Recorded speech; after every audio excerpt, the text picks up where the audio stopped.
Salve, salve galera, tudo bem com vocês?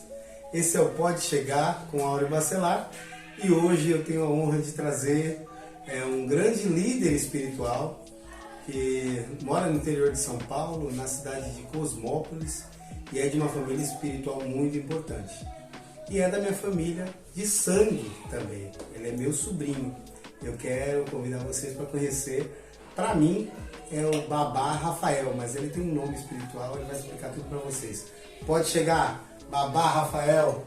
Boa noite, tudo bem? Como você tá? Meu nome é Rafael para o mundo, né?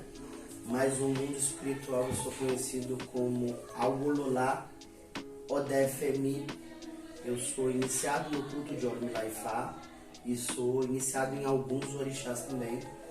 Sou descendente do Canaiori Temple, Babá Mugolossá.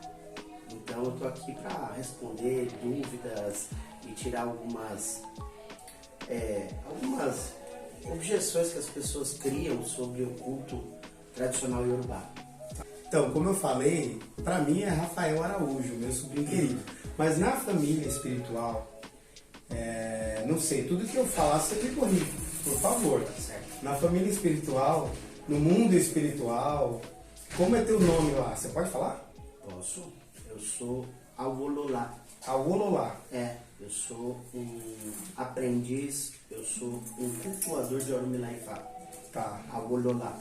Esse é teu nome Espiritual. espiritual. Isso. E você hoje é um babalaô. Hoje eu sou um babalaú, porque eu passei pelos ritos iniciáticos de Orumilá-Ifá. Porque o culto a Orumilá-Ifá, ele tem algumas etapas que devem ser seguidas. A primeira etapa do culto a Orumilá-Ifá é o Ixefá, onde você ganha a primeira mão de Ifá. Até então você não é iniciado em Orumilá-Ifá. Você só tem os iquins sagrados, que é o oráculo sagrado de Orumilá-Ifá. Na segunda etapa, chamada Itefá, onde você adentra o Ibodu, ali você passa a ter o processo iniciático de Orumilá-Ifá. E aí você é consagrado um babalaú. Mas isso não faz de você um sacerdote para iniciar pessoas em Orumilá-Ifá por aí.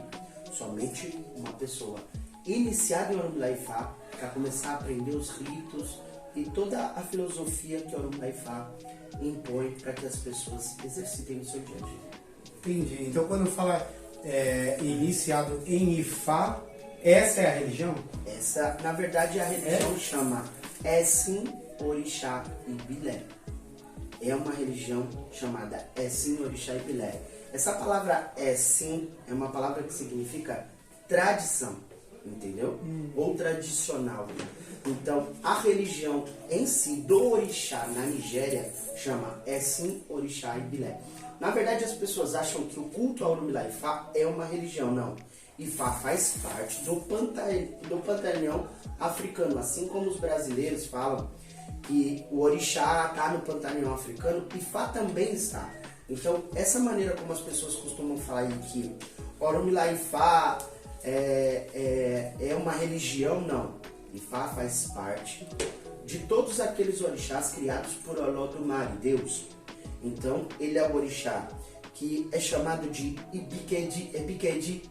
O que quer dizer? O segundo, ele é o vice de Deus. É como se Ifá fosse a consciência de Deus, ou o profeta para a humanidade, que traz palavras de Deus. E ele indica o culto aos orixás. Então, ele é uma ferramenta que, unificada aos orixás que são irmãos dele, traz toda essa melhoria na vida do ser humano. Então não existe uma religião chamada Ifá. Existe uma religião chamada... Então Ifá é um orixá. Ifá é uma divindade que está dentro do clã dos orixás. Então a pessoa faz parte da religião chamada Essim, Orixá e Bilé. Como aqui no Brasil existe o Candomblé, existe a Umbanda, na Nigéria o culto ao orixá é chamado de Essim, Orixá e Bilé, e Ifá está incluso nesta religião. Sei. E essa religião não é o culto tradicional dos orixás. É o culto tradicional dos orixás. Essa é a religião. Esse é o culto tradicional dos orixás. Como tem confusão, entendeu? né? A gente fala assim, hoje em dia tem eu posso dizer que é uma moda. Não sei se é uma moda, tá? Mas eu ouço muito falar, e antes eu não ouvia, 10 anos atrás. Sim, 10, já 15 anos existia atrás. Mas hoje você ouve com muita frequência. Eu me iniciei em Ifá. Me iniciei em Ifá, é o que as pessoas falam, né? Então, se iniciou nesse orixá, é isso? Isso. É que na verdade é assim. Eu vou explicar de uma maneira muito simples. Hoje está mais acessível o culto ao Orixá, porque a internet ela ajudou muito, ela contribuiu muito para diminuir essa distância que existe entre Brasil e Nigéria. Ao mesmo tempo, muitos africanos migraram para o Brasil, trazendo esta cultura. Por outro lado, muitos brasileiros tiveram acesso a essa viagem, essa inclusão social na Nigéria e aprenderam também o culto ao Orixá lá. Na verdade, o culto ao Orixá já existe muito tempo aqui no Brasil, já foi radicado muito tempo aqui no Brasil, por sacerdotes muito importantes. Porém, agora está mais acessível porque babalaôs brasileiros estão iniciando pessoas aqui mesmo no Brasil em Orixá, coisa que só era possível fazer na Nigéria, porque é uma cerimônia que precisa de muitas pessoas preparadas. E o brasileiro, até então, com tão pouco tempo, não era preparado para isso. Sim. Então hoje, 3, 4 babalaôs presentes na cerimônia, cada um ocupando seu espaço, sua posição no rito corretamente, é possível fazer iniciação de Orixá. Porque ela não é uma iniciação comum, ela é uma iniciação muito complicada, sistemática e tem muitos segredos. Se está certo ou se está errado, isso aí a gente deixa para discutir uma outra hora. Porém, tem muito babalaô brasileiro iniciando pessoas em Fá, entendeu? Então o que acontece? Está aparecendo muitas pessoas iniciadas em Fá. Como foi no Candomblé há muitos anos atrás. Espalhou. E o Ifá, eu acredito que ele vai passar por essa popularização. Sim. Que eu, de uma certa forma, acho que não é muito boa. Você acha que o Ifá ele é uma simplificação, porque é uma coisa mais de raiz? Ele é uma simplificação? Você acha que essas outras religiões, com todo respeito, né, que a gente tem por todas elas, né, mas você acha que essas outras religiões elas são mais complicadas e o Ifá é mais, por ser tradicional, é mais simples? Por isso, talvez, a adesão? Não, nada a ver. Eu acho que, não sei se eu vou responder ao certo o que você está perguntando, vou responder o que eu entendi mais ou menos. Eu acho que o culto ao Orixá, ele é uma filosofia de vida. E por ser uma filosofia de vida, ela não é algo tão simples. Ah, tá. Porque o Orixá, ele, de uma certa forma, ele orienta o ser humano como viver bem na Terra. Ele não induz só ritos de sacrifícios e de magia. O Orixá é uma filosofia de vida. Assim como o cristão tem a sua Bíblia, o muçulmano tem o Alcorão, nós temos os versos, os odus. E esses odus, eles são a nossa bússola, não só para resolver problemas, mas para como se comportar no dia a dia com o problema que estamos vivendo.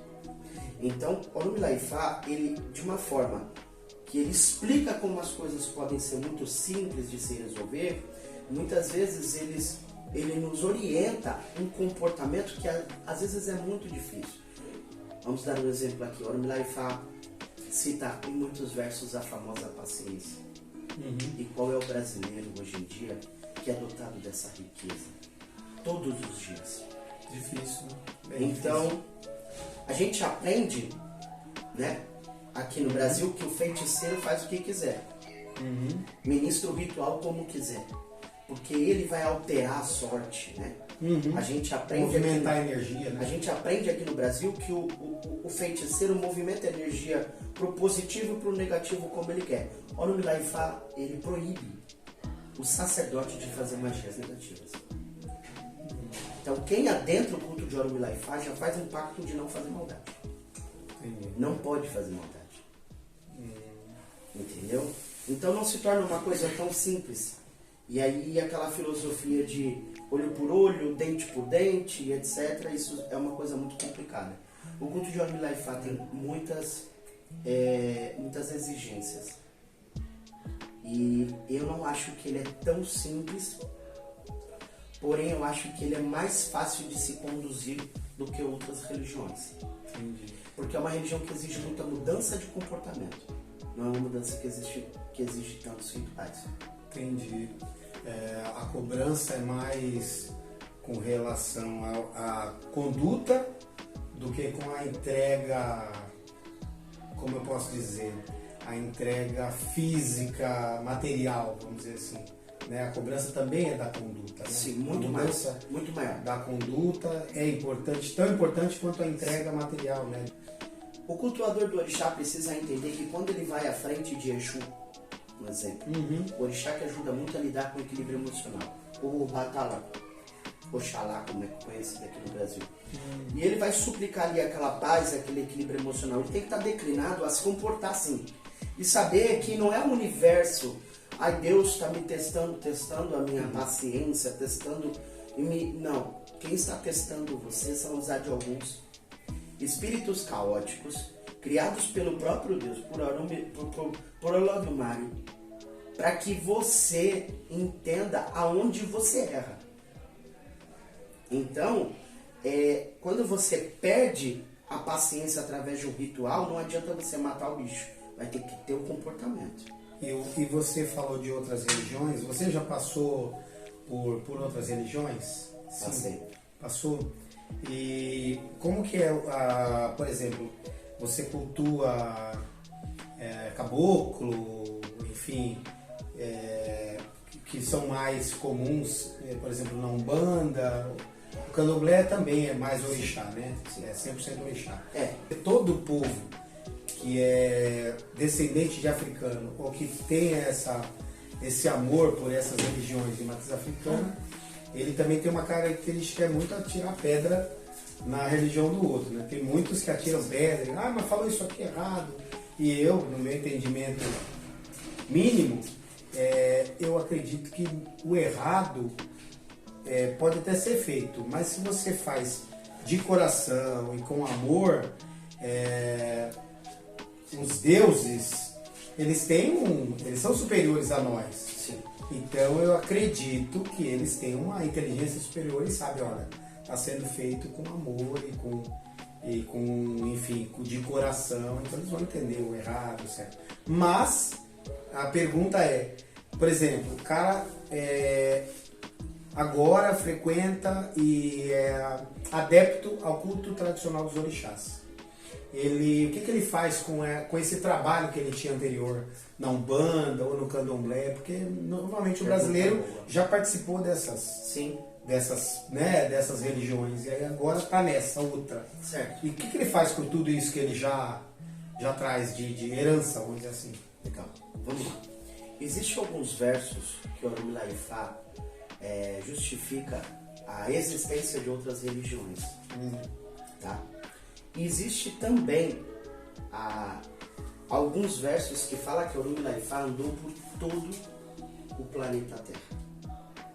E ele conheceu todas as culturas porque ele recebeu essa exigência de Olodumare. Ele foi recomendado que se ele fosse o mais sábio para orientar todos, ele tinha que aprender tudo sobre todas as culturas. Inclusive, ele se casou com esposas de religiões diferentes para que ele pudesse aprender sobre todas as religiões que estavam ali acontecendo no nosso planeta, no nosso mundo, tá? No nosso Aie, na nossa Terra. Entendi. O Orumilá-Ifá não exige que ninguém largue a sua história espiritual para cultuá-lo. Assim como o Orumilá-Ifá não exige que ninguém largue a sua fé xamânica, a sua fé umbandista ou a sua fé candomblecista para conhecer o culto tradicional iorubá, já que acreditamos que o culto tradicional iorubá é uma das religiões mais antigas. Então significa que todas essas que eu falei descenderam dela. Quando você começa a cultuar o Orumilá-Ifá e você é um umbandista, eu acredito que isso só tem a acrescentar. Primeiro, porque se existem ancestrais na Nigéria que é o culto a Egungun, que é direcionado à força masculina, o culto a Geledé, que é direcionado à força feminina, o culto a Yami Oxorongá, que é uma outra força também direcionada à força feminina também da terra, Nós aqui no nosso Brasil, nós temos o nosso culto aos ancestrais. Nós temos o nosso caboclo. Quem não é descendente de um índio? Sim. Nós temos o nosso boiadeiro. Quem não é descendente de um nordestino? Sim. Nós temos Exu e Pombagira. Quem não é descendente de um homem e de uma mulher? Então, Orumilá-Ifá, ele não exige e nem induz a pessoa a largar aquilo que é a sua fé, que faz parte da sua origem. É muito importante a gente ressaltar uma questão. A pessoa só chegou até o culto tradicional iorubá porque essa fé dele foi, de uma certa forma, abastecida, mesmo que por outros cultos, esses cultos foram importantíssimos para não deixar a fé ao orixá morrer. Então a pessoa encontrou o orixá no culto tradicional iorubá, e eu acredito que não é só uma crença. Quando eu falei eu acredito, não é só uma crença, é uma afirmação. Eu não conheci nenhum sacerdote, um Oluô. Oluô que eu falo é um mestre do Ifá, um sacerdote de Orumilá-Ifá ou um sacerdote de orixá. Porque a gente precisa colocar essa diferença aqui, depois a gente pode até discutir para as pessoas entenderem. O homem que está predestinado, o homem que é um sacerdote de Ifá, muitas vezes, ele não é um sacerdote de outros orixás. E sacerdotes de orixá, muitas vezes, não são sacerdotes de Orumilá-Ifá. Gente, é complicado, hein? Entendeu? Mas isso é lá na África. É complicado. E eles têm esse respeito muito grande. Exemplo para você entender muito bem. Se você chegar lá na família de Xangô, eles não se iniciam em Ifá. E eles são sacerdotes somente de Xangô. E às vezes um brasileiro sai daqui, vai lá para a Nigéria, chega lá em Ibadan, vamos supor, em minha família, se inicia em Orumilá-Ifá. E Ifá recomenda que ele se inicie em, vamos supor, exemplo, Egungun ou Ogum. Ele não é sacerdote de outros orixás. Somente ele é um aprendiz de Orumilá-Ifá. Porque ele só vai ser um sacerdote depois que ele for autorizado por outro sacerdote, que ele pode cultuar aquilo que ele foi iniciado e apresentar aquilo que ele foi iniciado para outras pessoas. Aqui no Brasil, o que acontece? Um sacerdote de candomblé, ele inicia o filho em todos os orixás. Todos os orixás. Porque ele passa por uma preparação de 7 anos para isso. Entendi. Lá na Nigéria, essa preparação que a gente passa aqui no candomblé não é o suficiente para fazer você um sacerdote de todos os orixás. Entendi. Então o povo de Oxum é sacerdote de Oxum, o povo de Xangô é sacerdote de Xangô, e há terras iorubás que as pessoas são sacerdotes de Orumilá-Ifá e são sacerdotes de alguns outros orixás também, como o meu mestre é iniciado em muitos orixás e é um babalaô. Aí ele inicia os filhos dele nos orixás que ele é iniciado. E eu hoje na minha casa eu conduzo dessa forma. Inicio naquilo que eu sou iniciado e aquilo que eu não sou iniciado eu levo para o meu mestre.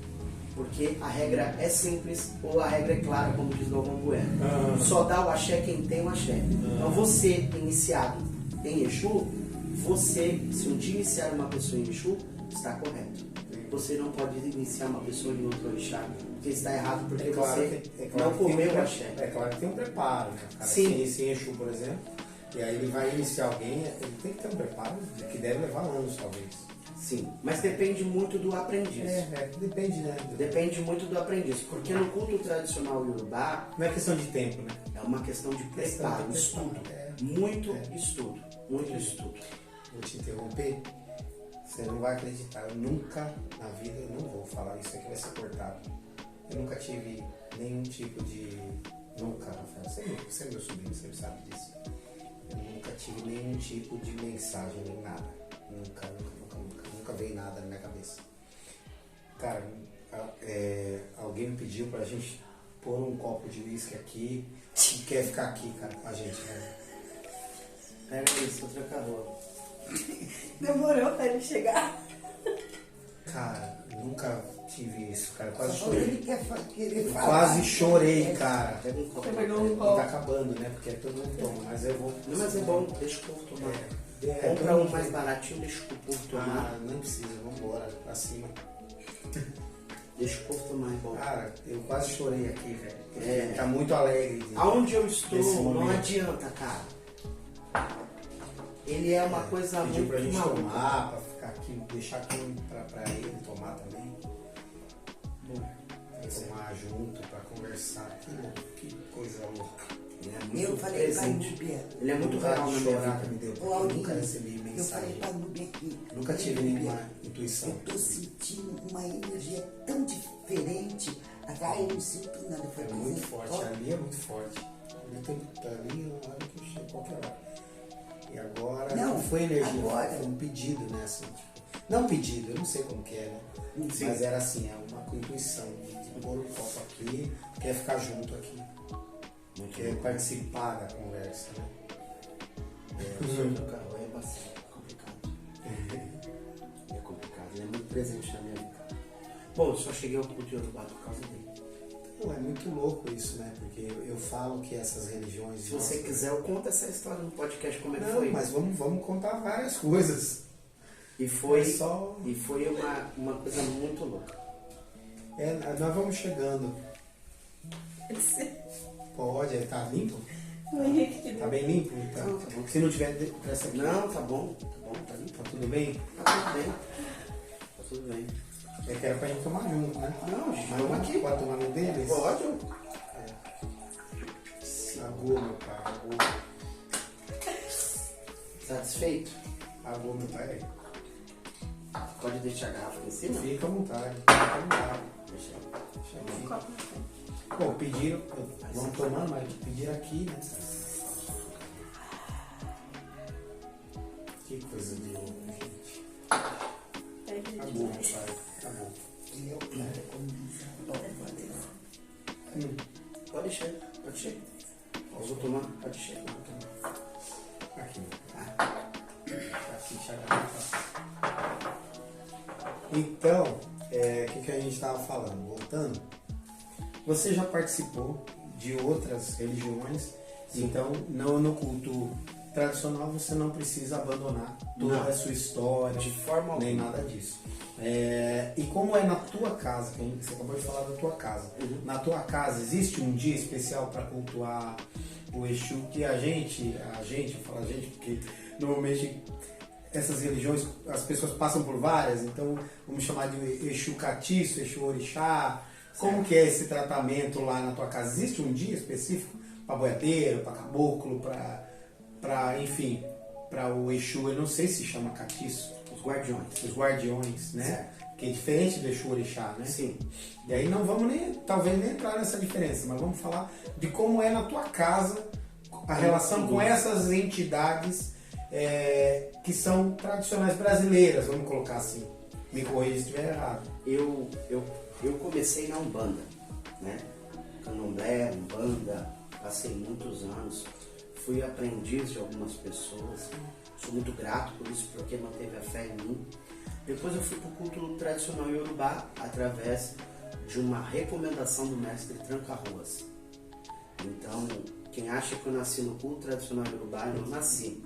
O seu Tranca-Ruas um dia veio em casa, Você renasceu, né? Vamos dizer assim, né?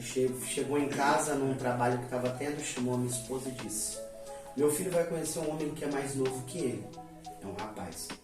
Meu filho vai relutar, ele não quer ser filho, ele não vai querer ser filho desse cara. Mas ele deve seguir o que eu estou mandando, porque vai ser o início de uma nova vida para ele, uma vida mais satisfatória. No começo eu pensei, quem é esse cara, quem é esse jovem? Quando a minha esposa veio me mostrar um vídeo do meu mestre, Arimu, aí eu falei, não, o seu Tranca-Ruas não está mandando eu seguir esse rapaz, porque ele é muito jovem.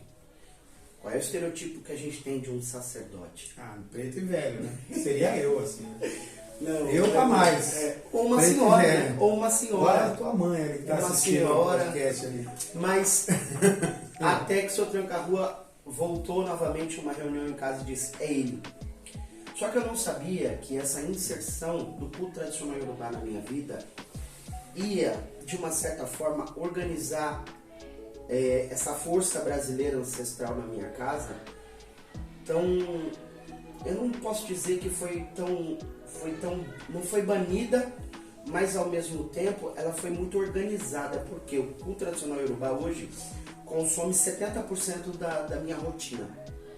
Os outros 30% da minha rotina espiritual é para a força desses guardiões e como eu conduzo essas forças, já que uma vez elas estão na minha raiz através da minha avó, que é sua mãe, sim, e que eu não abandono porque é uma coisa que não só me faz bem, como é muito importante para É muito positivo. a minha luta diária, porque eles são humanos e por serem humanos eles sabem como devemos agir todos os dias aqui na Terra. Então, uma vez por mês eu faço uma reunião de ancestrais brasileiros na minha casa. Então, uma vez por mês eu faço uma reunião de caboclo e boiadeiro para amigos íntimos. Então, o seu irmão precisa saber do que ele está se abastecendo. Então, eu cultuo essas divindades, esses espíritos, essa força guardiã uma vez por mês na minha casa. E foi recomendado pelo meu mestre que eu não abandonasse essa força. Porque eu já tive vontade uma vez, há muito tempo atrás, quando eu entrei em conflito, em confusão espiritual, em uma fase da minha vida, e eu fui perguntar ao meu mestre, eu devo parar com isso? O próprio Luan Milaifá disse numa consulta, de forma alguma. Foi até proibido que eu parasse com isso, que eu deveria cultuar melhor, de maneira mais intensa. Foi então que eu parei com reuniões públicas e comecei a fazer rituais uma vez por mês, de autocuidado e de cuidado aos amigos que permaneceram. É assim que eu conduzo. Entendi. E não se confunde, por exemplo, Egungun, Egungun também são pessoas que já caminharam na Terra? Não. Egungun, o que é um Egungun? Porque na religião, no culto tradicional, tem o culto ao Egungun e não tem no Candomblé, ou tem? Tem. Tem também? No Candomblé tem. Mas é diferente, né? É diferente. Por quê? O povo do Candomblé brasileiro, né? Porque o Candomblé é uma religião totalmente brasileira, que tem uma influência muito forte africana. Só que é uma religião que foi toda produzida e adaptada para o povo brasileiro. Então, o culto a Egungun no Candomblé, eles procuram relacionar muito com o desencarne, aquela força do morto. E principalmente eles cultuam o Egungun que eles aprenderam lá da ilha de Taparica, que é onde tem um culto a Egungun muito forte no Brasil. O Egungun do culto tradicional Yorubá é uma divindade que nunca foi humana, que exerce esse domínio entre o mundo sobrenatural, invisível, com o mundo visível. Então, ele é uma divindade que se comunica com seus ancestrais, filtra o que te faz bem e aproxima de você, verifica o que seus ancestrais têm de ruim e te comunica para que você consiga fazer rituais necessários para que a força dos seus ancestrais não influencie você a errar, ou adoecer, ou morrer precocemente. Então o Egungun vai lá, olha que na sua família está morrendo muita gente muito cedo, e você vai fazer uma consulta no Milaifá, fala para você cultuar Egungun. Por qual motivo? Para você não falecer igual os seres da sua família. Vai fazer bom para quem? Vai fazer bom para Egungun, porque Egungun vai bloquear essa força ancestral da sua família, que é esse azar da morte prematura. Assim como vícios, drogas, bebidas, mau comportamento, tudo isso pode ser tratado com Egungun. Mas não é alguém da sua família, é a divindade Egungun que entende e sabe como lidar com esse mundo dos ancestrais. Entendi, cara. Então, aí, ó, vamos falando de Egungun, falando das religiões, né? Falando do seu passado e tudo mais. E como que é, cara, uma coisa que é muito difícil, é a relação, por exemplo, tua esposa trabalha com você. Sim. Tua filha, a mais velha, agora convive ali também, Sim. ela é iniciada também. Sim. A pequenininha é iniciada. Oloiá. Sim. Teu pai mora com você e tua mãe frequenta a tua casa. Sim. Sempre. Ou seja, a religião é a vida tua e também a vida da tua família. Sim. Cara, deve ser muito difícil lidar com isso.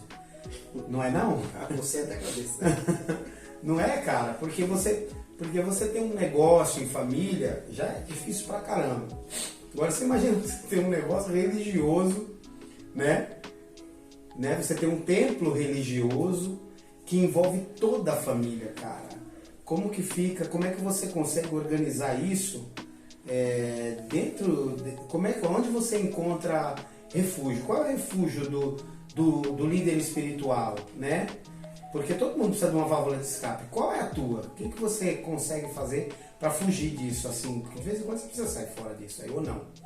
Ou você não conseguiu ainda tirar férias? Cara, é assim, eu vou falar pra você, você me conhece na intimidade e você me acompanha um pouco na vida espiritual, porque a gente conta Mas é bastante. pouquinho, né? Pouquinho. Mas eu vou falar pra você que um sacerdote, ele não tem descanso. Não tem, né? Não, ele não tem descanso. Eu tenho muita sorte, por quê?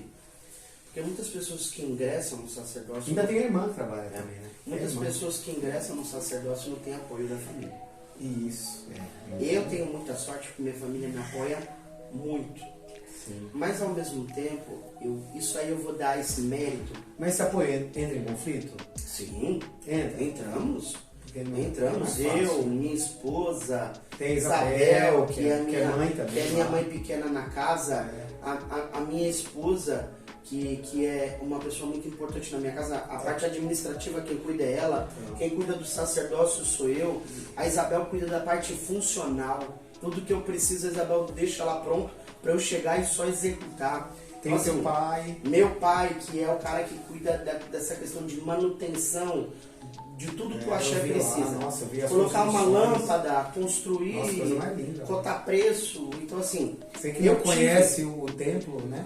Depois nós vamos falar onde é. Tudo é coisa eu tive muita sorte, só que Orumi Laifá, eu digo que ele foi tão... O seu Tranca-Rua, eu vou falar de novo do seu Tranca-Rua. O seu Tranca-Rua foi tão importante na minha vida porque ele falou que eu tinha que procurar o Babalá, o Aremu. Porque Orumi Laifá ia me ajudar a organizar a minha família. Porque é muito difícil. E eu não sabia o que ele estava querendo dizer de organizar a minha família. É. Eu achava que era encontrar emprego para todo mundo, alguma coisa, mas todo mundo já trabalhava. Só que Orumi Laifá colocou todo mundo para servir o orixá. E sem questionamento. Hoje cada um tem seus desejos, mas todos esses desejos estão interligados ao orixá. É incrível, né? E eu não consigo tirar férias, então para responder a pergunta, não dá. Porque se eu desligar meu telefone, é criar uma pandemia ali no meu meio de consulta. É, porque E é ao o mesmo- médico, né? E as pessoas... É o psicólogo, é tudo, né? Isso, É tudo. é isso aí. Você tem que estar preparado para servir 24 horas, embora você possa por horário. E aí, o líder espiritual em várias religiões deve passar por isso. Quando você joga lá, né? Quando você... Pode falar joga? Joga, pode falar. Joga, né? Quando você joga, você Consulta vê... é falado de Dafá. Quando você faz essa Até de Obim, consulta... Bobia Dafá, Erendilogum Dafá, o Pelé Dafá, Iquim Dafá. Mas pode falar consulta ou jogo. E aí tem casos, por exemplo, isso é minha experiência que coisas que eu acredito, né? Eu acredito que tem coisas que são da estrada de cada um. Sim. Eu acredito nisso. Destino. Não me É corrija. legal. Você é um cara que tem, enfim, tem a experiência para falar se é bobagem ou não que eu tô falando, mas eu acho que cada um tem uma estrada aí a percorrer. Algumas pessoas podem chamar de destino ou alguma coisa. Eu acredito muito nisso, né? Não é possível as pessoas nascerem tão diferentes e você ter um Bolsonaro, você ter um Lula, você ter um Hitler, você ter enfim... Tantos líderes com coisas personalidades diferentes, você tem diferentes. o Michael Jackson, você tem uma Xuxa. Cara, não é à toa, eu não acredito nada é à toa. Isso é o que eu acredito. E aí, mas aí vem pra parte, isso a gente tá falando numa coisa macro, né? De sucesso, de dinheiro, e em alguns casos, sucesso, dinheiro e muita tristeza, muito sofrimento, Sim. né? Que acompanha alguns desses casos. E você tem do outro lado pouco dinheiro, uma vida mais simples e muita felicidade, Certo. muita paz, muita tranquilidade. Em outros casos você tem muita saúde, em outros casos já desde a nascença, pouca saúde, muita dificuldade. E isso tudo aparece para você, passado, presente e futuro, né? Como é, cara, quando você vê um destino que você, de certa forma, não tem como alterar. Já aconteceu com você? Por exemplo, você olhar e falar, cara, meu Deus, eu não tenho como ajudar. Né? Você pode ter como minimizar, mas você não vai te... a morte você não tem como movimentar a energia, enfim, não sei como que fala, mas você não tem como resolver. Aquilo ali é um destino para aquilo. E como é que você lida com isso? Já aconteceu com você isso, de você ver a morte de uma pessoa, por exemplo? É assim, quando você começa a cultuar o orixá da maneira mais séria possível, que é com estudos, a gente precisa deixar uma coisa bem clara aqui.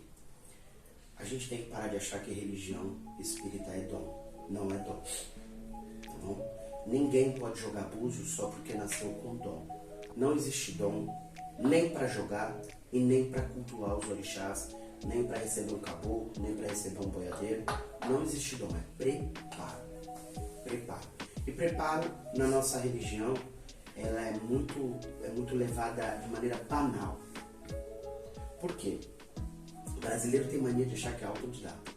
Compra o violão e acha que já está tocando. Sim. Pega o microfone, acha que já é cantor. E assim é com religião também. Então, quando você começa a estudar a religião, você começa a entender, por exemplo, o que é Orumilá-Ifá. Quando você fala Orumilá-Ifá, é aquele que altera o dia da morte. Isso é sério, cara. Então, quando ele vem avisando para você que o seu cliente está predestinado a morrer, ele te dá a opção de um ebó, que é uma magia preventiva para a morte desse cliente. Aí você pode dizer, mas já teve gente que apareceu que ela ia morrer, você fez o ebó e a pessoa morreu e não preveniu a morte? Olha, existem vários tipos de morte. Morte circunstancial, morte amorosa, financeira, são essas circunstanciais. Existe a morte física, tá? Para nós, cultuadores do orixá, o que está no destino do ser humano não pode ser alterado. E temos que aprender a lidar com isso.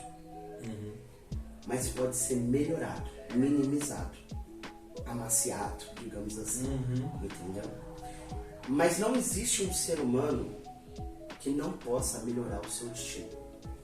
Então, de todas as coisas que podem acontecer com o ser humano, a única certeza é a morte. Então, embora a gente saiba que ali não tem mais nada ao que ser feito, para o povo iorubá, morrer não é uma coisa ruim. Sim. É uma coisa triste para quem está vivo, mas não é uma coisa ruim. Entendeu? Então, de todos esses infortúnios que o ser humano não quer passar, talvez a única coisa que seja muito difícil de lidar é a morte. E um sacerdote, ele é muito preparado para não dizer que a pessoa vai morrer. Mas ele dá a entender a pessoa que a pessoa tem que curtir tudo que ela puder, porque ele está muito próximo a uma grande mudança espiritual na vida dela. Sim, uma transição, né? Nós não podemos revelar tudo para as pessoas. Temos códigos, temos ética, temos maneiras corretas de falar. Tirando essa questão, as outras, todas elas podem ser faladas abertamente. Sim. E pode ser remediada, porque o Orumilá-Ifá tem remédio para tudo. Entendi, cara. Para tudo. O orixá não é só o Orumilá-Ifá, gente. Não sou só um cultuador só do Ifá, não. Não posso ser injusto, porque trabalhei muito com Oxóssi. Sim. Sou homo Oxóssi, né? Eu sou filho Tá do aqui, Oxóssi. né? Tá aqui, tá. Eu tô na casa do Oxóssi, eu sou o Oxóssi, iniciado em Oxóssi. É. Oxóssi foi o meu primeiro orixá. E é o orixá que eu iniciei 3 vezes nesse orixá. Iniciei 2 vezes no candomblé. Iniciei uma vez no culto, 4 vezes. 2 vezes no candomblé, quando eu passei com mestres diferentes. Uma vez no culto tradicional com o meu antigo mestre, Orlando José dos Santos, algum de Molocó. E a última vez agora com Babarimu, há um tempo atrás. Eu posso dizer para você, qualquer orixá tem suas magias, tem seus segredos, tem seus ebós, tem tudo toda a ferramenta que o ser humano precisa. Mais uma vez eu friso. Antes de pensar em magia, pensa no comportamento. Pensa sempre no comportamento. Ele tem que ser compatível com o que você vai fazer.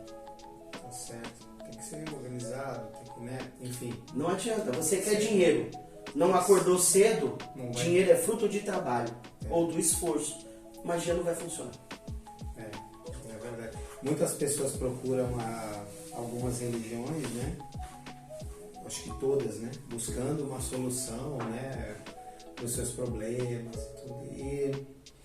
E é muito importante. Né? Mas eu já vi E muitos é muito importante. Agora lembrei aqui, desculpa te interromper, mas eu já vi muitos casos, não só na minha casa, como na casa do meu mestre, de aparecer um infortúnio da morte para a pessoa, o ebó foi feito e a pessoa tá por aí. Tá lá até hoje. Sim. São coisas que algumas pessoas não acreditam, né? Mas quem não acredita em milagre, né? Não acredita em nada, porque o vento também é invisível e derruba a casa, né? Leva telhado. O Lado Maria, ele tem suas ferramentas para colocar um pouco de crença na gente. E elas são agressivas. Você falou do seu pai, né? E você conheceu até o seu avô espiritual, né? Sim. Assim, que agora, né? São esses líderes que você... Que estão cuidando de você, Sim. pode-se dizer. Sim. Então, o teu pai, que é o Babá Mike... Isso, Babá Mike Figueiredo Gomes. Babá Mike Figueiredo Gomes, e o teu avô É o Anisseré. Anisseré. Ifacei. É nigeriano. Ele é nigeriano, é pai do meu pai. Pai do teu pai. Isso. E essas casas ficam... O Mike é em São Paulo? O Babá Aremu, ele está localizado em São Paulo. Tá. Ele é um mestre que vai muito para a Nigéria desde os 3 anos de idade. Ele tem essa convivência com nigerianos. Todos esses outros mestres que estão na casa do Babá Aremu agora, como o Ifabumi, o Ifacei e outros mestres que nem a Mama tá lá, e a Oshun tá lá, todos eles são de Ibadan, Nigéria. A casa do Babá Mike virou uma grande colônia africana. E é muito prazeroso estar lá, porque assim, não há um lugar melhor para se aprender do que estar ao lado deles. Não tem dúvida, né? Muito conhecimento agregado. Né? São pessoas gentis, muito diferente do que o brasileiro costuma achar, que africano é pobre, que africano não come, que africano passa fome. Pelo contrário, somos nós pobres, porque eles falam mais que um idioma, são elegantes, são educados, são respeitosos, são muito sábios. Sim, entendo. E nós somos herdeiros deles, né? Pois é. Nós somos ainda nós somos misturados e eles são uma raça pura, né? Pura, bem pura. Então eles trazem essa Fazem questão de manter a tradição. Força ancestral que a gente busca, né? Na verdade, né? A gente está aprendendo que eles já mamam na mamadeira, né? Sim. A gente quer comer comida de outros lugares, de outras regiões, eles não. Eles querem comer a alimentação deles nativa. É isso. E aí, e a tua casa fica onde? A minha casa fica em Cosmópolis, o meu templo fica em Cosmópolis. Passando a cidade de Paulínia, para quem está saindo de São Paulo indo sentido mais interior, né? Então minha cidade fica na cidade de Cosmópolis, é o templo que tem quase 4.000 metros de área. Nós temos lá vários cultos a divindades que o brasileiro cultua de uma forma no candomblé e nós cultuamos de outra forma no culto tradicional. Nós temos também lá Casa de Egungun, no culto tradicional africano. Nós cultuamos também as divindades brasileiras neste mesmo local, só que num espaço separado, independente. E convido a todos para conhecer. Nós vamos ter uma festa dia 15 de outubro. Dia 15 de outubro. Dia 15 de outubro. Nós vamos ter o festival de Xangu e os orixás do dia do Oxê em Jacutá. Então vamos ter Xangu, Oiá, Obaluayê, todas essas divindades lá. Vai ter palestra falando sobre cultura tradicional iorubá, vai ter um grande almoço, vai ter café da tarde e vai ter também manifestação desses orixás em música tradicional africana. Vai ser um dia muito grandioso. Você acha que é assim, você sente um peso de responsabilidade no sentido da família que você vem, carnal, por exemplo? Tua avó, eu peguei um documento da tua avó, eu encontrei um documento da tua avó, da casa que ela foi fundadora, em 1984, ela era vice-presidente da associação de Umbanda, Espírita, não sei o que lá do estado de São Paulo.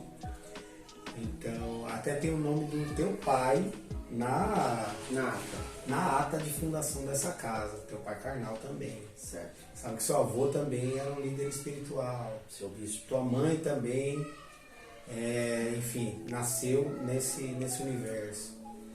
Suas tias-avós, a sua tia-avó, Mãe Meire do Oxum, é conhecida no estado de São Paulo inteiro. Por onde você andar e falar de Mãe Meire do Oxum, dificilmente alguém que não conhece. Mas na tua família primária ali, avó, avô e tios, assim, você é o único que herdou, talvez não o dom, porque, por exemplo, tia Beta tem uma mediunidade, uma visão e tudo, mas você, eu me lembro que desde pequenininho já tinha uma intuição, uma visão espiritual no sentido de ver mesmo futuro, passado, conversar com o morto e tudo mais. Mas você acredito que foi o dom mais trabalhado, você teve mais esse desejo de se aprofundar e ficou com essa responsabilidade, porque numa família toda assim, que tem uma herança espiritual muito forte, embora muita gente com herança espiritual, mas pouca gente com interesse em aprender, em se aprofundar e se dedicar. Aí você tem seu tio Carlos, que também se dedica de certa forma, mas de uma forma não tão profissional como você, né? É no tempo que ele pode, no tempo que ele tem, e você é um cara que deixou uma vida material de lado para se entregar ao mundo espiritual. Você é um líder espiritual, dentro dessa família toda. Você sente o peso, cara? Ou não? Por exemplo, você vai fazer festa de Xangô. Você tem como não lembrar da sua avó, por exemplo? Não, é assim, ó, eu vou explicar pra você o que se passa na minha cabeça e no meu sentimento. Eu nunca me senti responsável espiritualmente em representar minha família. Eu sempre levei isso por uma questão muito íntima, muito particular minha. Então eu me sentia muito responsável em melhorar quem eu era, espiritualmente na questão técnica. Porque eu tenho muito essa gana, esse desejo de ser bom, de ser o melhor. Eu tenho muito essa obsessão, tá certo? E essa questão familiar, ela é muito importante para mim porque eu me sinto, muitas vezes, um divisor de águas na minha família. Porque minha família tem a crença brasileira espírita. Sim. E eu acho que eu vim para trazer uma nova, não é uma nova vertente, porque é uma velha vertente, mas eu vim talvez para fazer uma nova fase, uma nova era na família. Onde eu vim levar as pessoas para o estado mais primitivo, religioso. Eu penso assim. Por isso que poucas pessoas aderiram ainda esse meu estilo, que não é o meu, né? É um estilo africano de religião. Eu sou muito grato por minha avó ter passado nessa terra antes de mim e ter tido tios que, de maneira alguma, disseram para mim, você não faz, você não pode, você não é capaz. Todos eles, nunca, os que não opinaram, me apoiaram. Mas eu me sinto muito responsável em conduzir a minha família para o lado orixá, culto tradicional. Isso eu me sinto. Mas eu sei que não dá para pegar todos e falar, vem cá, deixa eu te mostrar isso aqui. Essa aqui é a verdade, essa aqui é a luz, esse aqui é o caminho. Não, cada um tem seu tempo. Talvez não seja nessa vida que eu vou conseguir arrebatar as ovelhas, mas eu acredito que uma boa parte, até antes de chegar o meu dia de partir dessa terra, eu vou ter trazido de novo para o estado original do culto ao orixá. Essa fé eu tenho. E eu acho que minha avó, ela falou com poucas palavras exatamente isso para mim. Minha avó nunca foi uma mulher de chegar em mim e falar, não, você tá errado, você tá certo, você deve ser mais candomblé, você deve ser mais Yorubá. Ela sempre dizia pra mim assim, você tá ficando bom. Você tá ficando bom. Tá legal isso. Parabéns. Ela sempre me incentivou muito. E eu acho que no dia de eu benzer ela. Eu fiz ebós. Quando minha avó pediu pra eu fazer. Eu falei, mãe. Quando minha avó me pediu pra eu fazer ebó pra ela, eu falei, cara, eu acho que. Tô em Harvard. Eu recebi a benção dela. Quando ela falou, quando eu fiz o primeiro ebó dela, pra mim eu tive o consentimento dela. Você acabou. Chegou onde tinha que chegar. Eu digo na nossa família. Ela é orgulhosa, né? Ela falou, porque... Na nossa família. Então, assim, essa cobrança de você tem que ser isso, ou você tem que ser aquilo, eu não sinto. Na nossa família tem assim, eu sinto essa conforto. característica. Eu sinto conforto. Consegue entender? Eu sinto conforto. A família, ela tem um lado ruim, a galera fala pra caramba e tal. Então, de tudo eles vão falar. Mas na hora que apertar o calo, todo mundo vai junto, né? E torce mesmo. Fala, puta, nossa família tem essa característica de torcer. A nossa família, ela é como toda família brasileira. Ela é muito relutante para aquilo que exige mudança. É isso mesmo. Deixa eu te perguntar um negócio. Só pra gente ter alguns pontos, porque eu sinto que eu estou explorando um pouco essa conversa. Mas podemos fazer a parte por falta de conhecimento, preciso estudar mais para poder explorar mais a nossa conversa e espero que hajam outros papos, né? Eu quero saber sobre reencarnação. Como é a reencarnação no culto tradicional? Ou não existe? O que acontece quando a pessoa morre? Reencarna. Reencarna? Sim. Como reencarna? Todo mundo reencarna? Todos. Ninguém fica lá e fala, não, você já cumpriu, você tá de boa, Não. você foi top, Dani, você vai ter que voltar. Já parou pra pensar que se todo mundo que atingir uma idade avançada, ou todo mundo que já cumpriu com a sua missão, assim como brasileiros dizem, não reencarnar, tem família que vai ser dizimada. E a Família espiritual, né? E a continuidade se dá por quê? Porque existe ancestralidade. E a ancestralidade é o quê? É a reencarnação. É a influência genética espiritual. Existe a reencarnação, sim. Então, um sacerdote que faleceu, ele vai reencarnar em alguém da família para nascer outro sacerdote de novo na família. A reencarnação existe, sim. Até para os mais rebeldes, até para os mais suicidas e aí, etc. Existe a reencarnação, sim. Tanto que a gente sabe, no culto tradicional Yorubá, a gente sabe quem é o espírito suicida. Antes de que ele cometa o suicídio, a gente sabe qual é a criança que não quer ficar na Terra, porque é uma criança que interrompeu a sua vida numa outra estadia na Terra. Então, ela já nem queria vir. Nem queria vir. É os famosos abiku.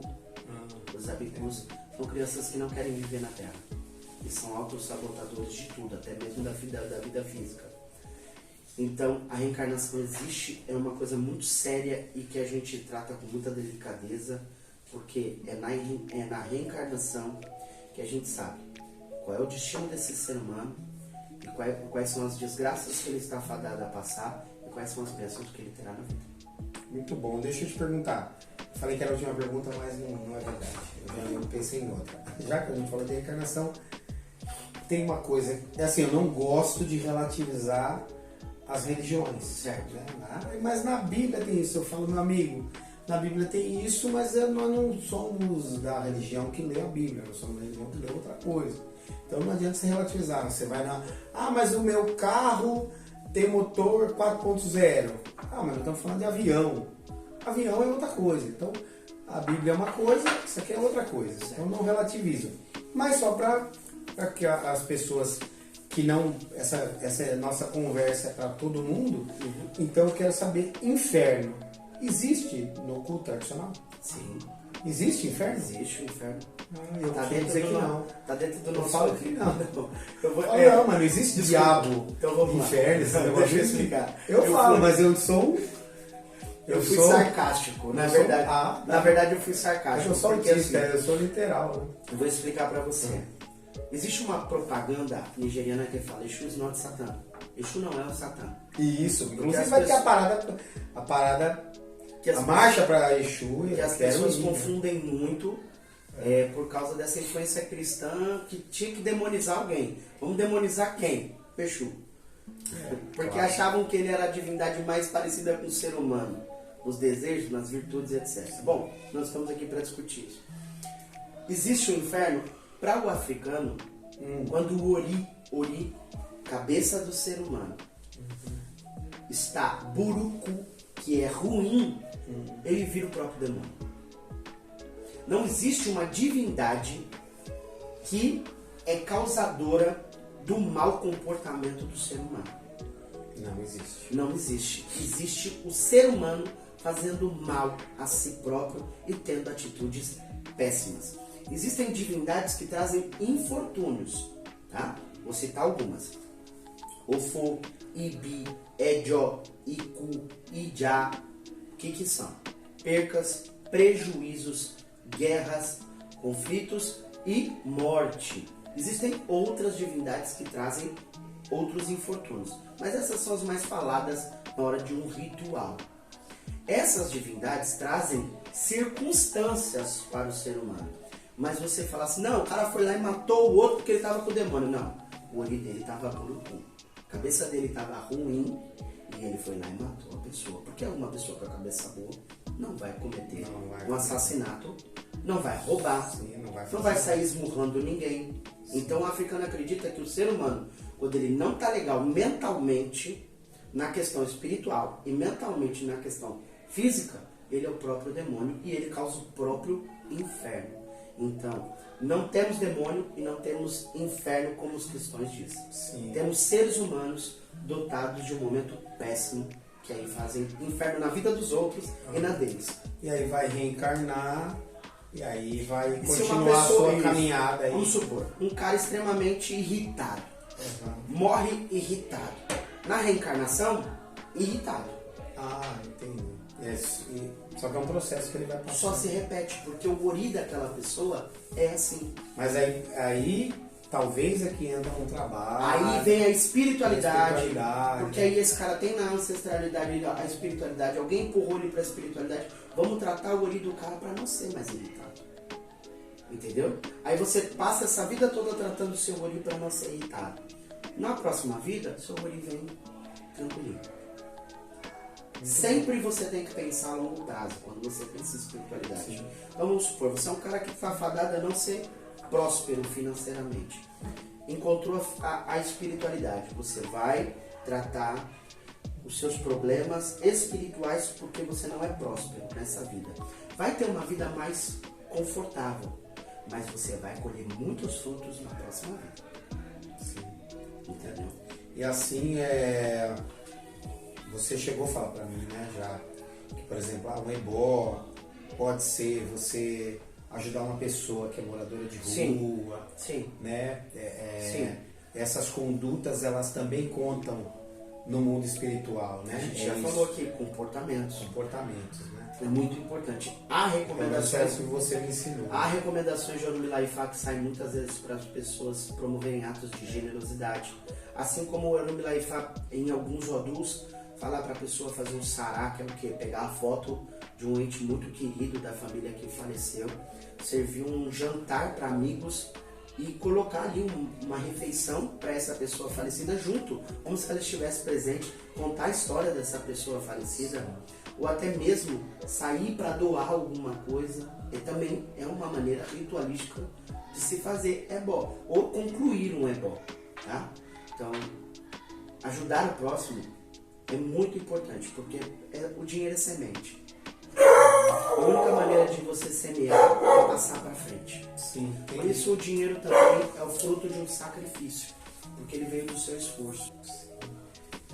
Por exemplo, outra relação que de algumas culturas que existem, eu não sei como que são os cemitérios, por exemplo. Como é a relação com o morto, por exemplo, o corpo morto. O brasileiro tem muito aquela tradição de visitar a pessoa no cemitério, por exemplo. O que o africano pensa? a pessoa de religião assim? Na no culto África tradicional? existe cemitério, sim, tá? Até onde eu sei, eu não posso falar com tanta propriedade do cemitério na África. Mas eu digo a relação com, Sim. com o Mas eu corpo morto, vou né? te explicar o que eu vejo na minha família e o que eu vejo dentro da cultura tradicional africana. Uhum. Existem cemitérios, mas eles preferem colocar o seu ancestral, o seu parente em casa.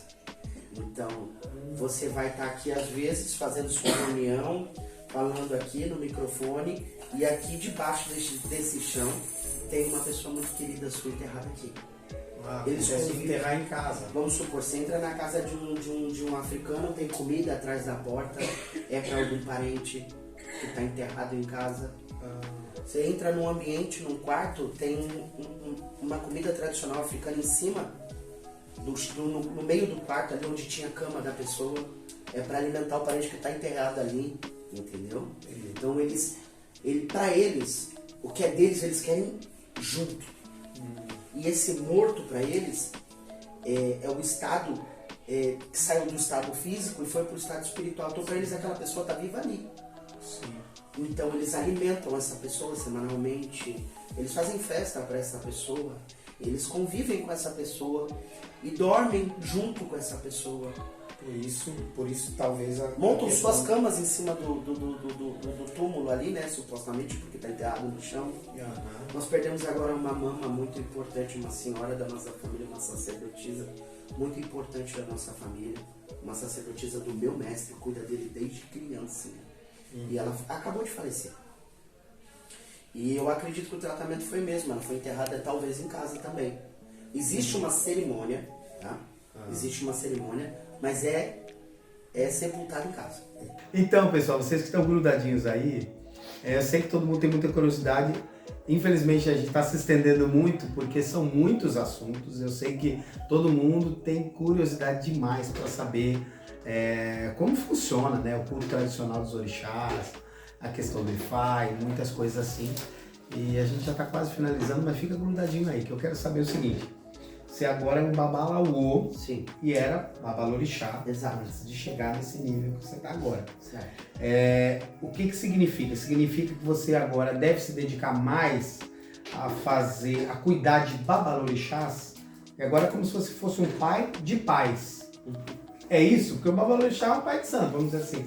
Nas outras culturas, né? É um líder espiritual já cuida, né? Isso. E aí o Babalaô, ele é um cara acima disso, quer dizer, é possível que agora a tua agenda fique lotada de Babalorixá para você cuidar?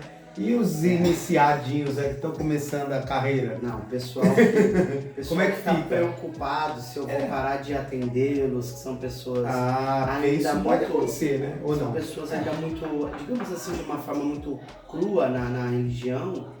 Não, eu não vou parar de atendê-los, é o meu dever atender qualquer pessoa. Eu já atendo sacerdotes, agora eu tenho atendido ainda mais, porém, eu sou um Babalaô que é direcionado para o culto tradicional iorubá. Então, tudo que se relaciona ao culto tradicional iorubá, eu tenho que dar mais atenção, mais ênfase. Mas eu ainda exerço a função de Babalorixá. Então, todo mundo que tem assunto a tratar sobre orixá, seus problemas, suas dúvidas, questões emocionais, espirituais, cotidianas, eu ainda estou predisposto a atender, estou à disposição, até mesmo para as pessoas de Itanhaém que podem ver esse podcast, eu atendo em Itanhaém, pessoal, tá? O Áureo, ele tem meu contato, o pessoal pode entrar também, mas eu atendo pessoas que são simples, pessoas comuns, e atendo sacerdotes também. Eu não faço distinção, até porque o Ifá, ele tá só para quem é. Então eu sou Babalaô só para quem é do Ifá. E sou Babalorixá para quem precisa da questão do orixá. Entendi. Tá bom? Babalaô, muito obrigado. Os orixás te abençoem. Muita gratidão. Obrigado. Obrigado vocês que ficaram com a gente, que assistiram tudo. Tá de pé. Esse é o Babalaô. Para mim é o Babalaô Rafael. É o meu sobrinho amado e é meu líder espiritual.